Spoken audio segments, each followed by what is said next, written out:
The Solemnity of All the Saints, November 1st, 2024.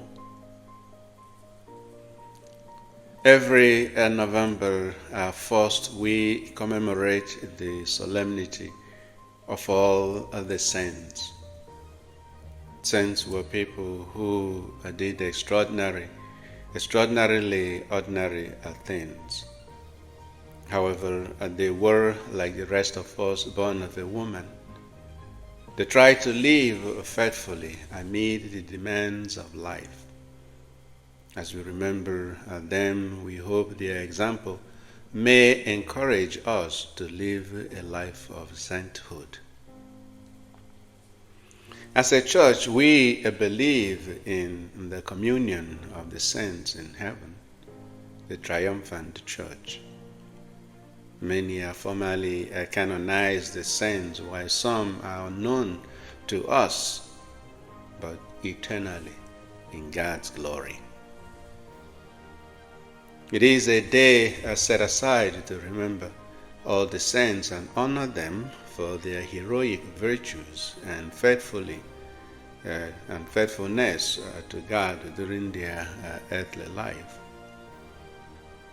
In the first reading, one of the elders asked John, "Who are these clothed in white robes, and from where have they come?" He responded that these are those who have come out of the great tribulation. They have washed their robes and made them white in the blood of the Lamb.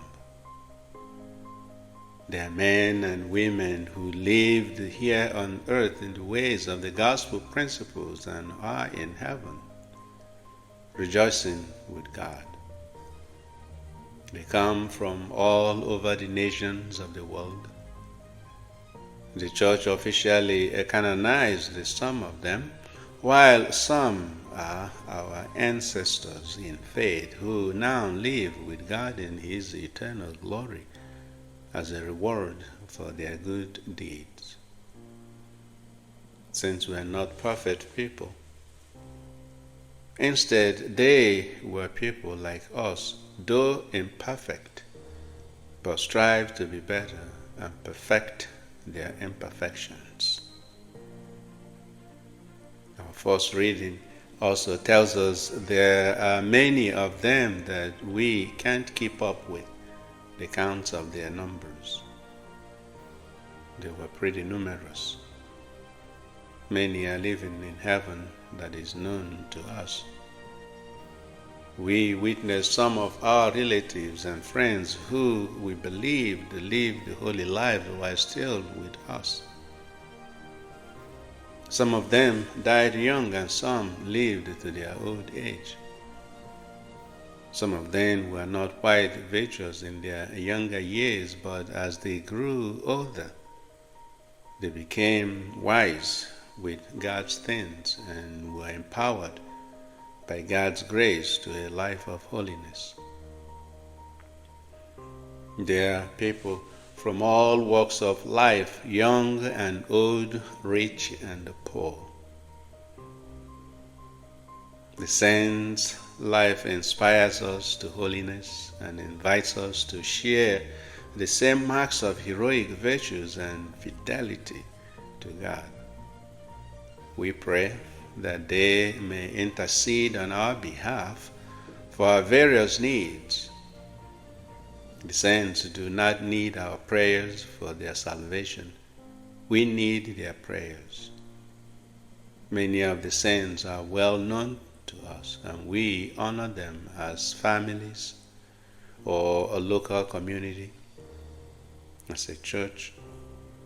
And during their earthly life, they extraordinarily did ordinary things in a way worthy of our emulation. Our gospel reading invites us to live a life of beatitude to become like the saints.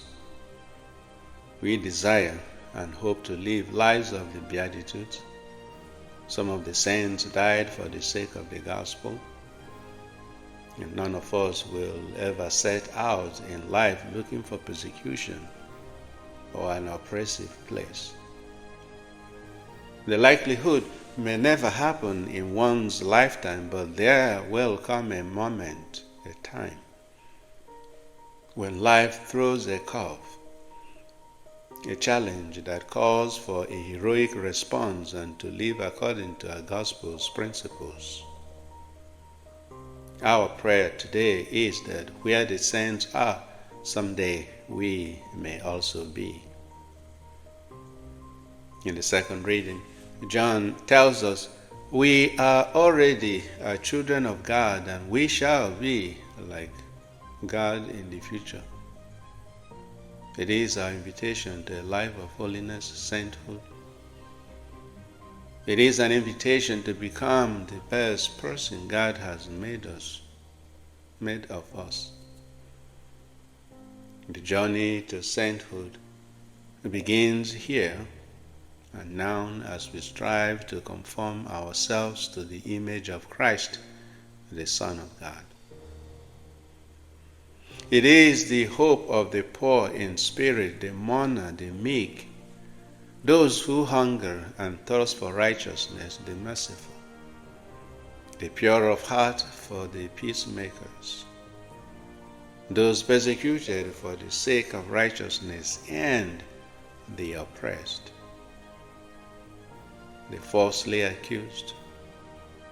The words of the Beatitudes remind us that we find happiness in the act of giving of ourselves for the sake of the other.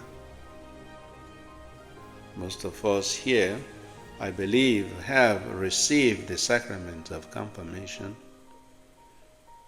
And before our various confirmations, or even for some of us at the time of baptism, we all chose a saint name that means a lot to us because we want to aspire to become like the saint, or they have a great significance.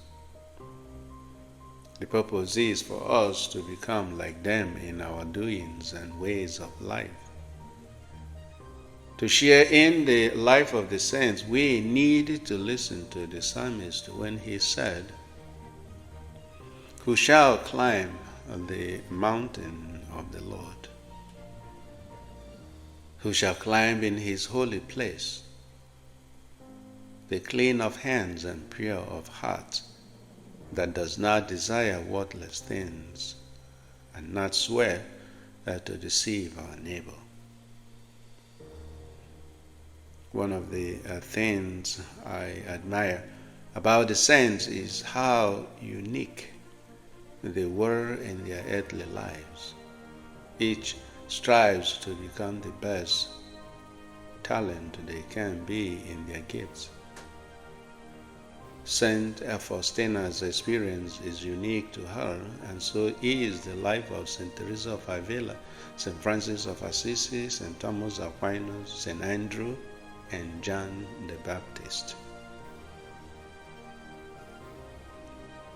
It's an encouragement for each of us that when we are true to ourselves, we can become like them uniquely, witnessing our faith heroically.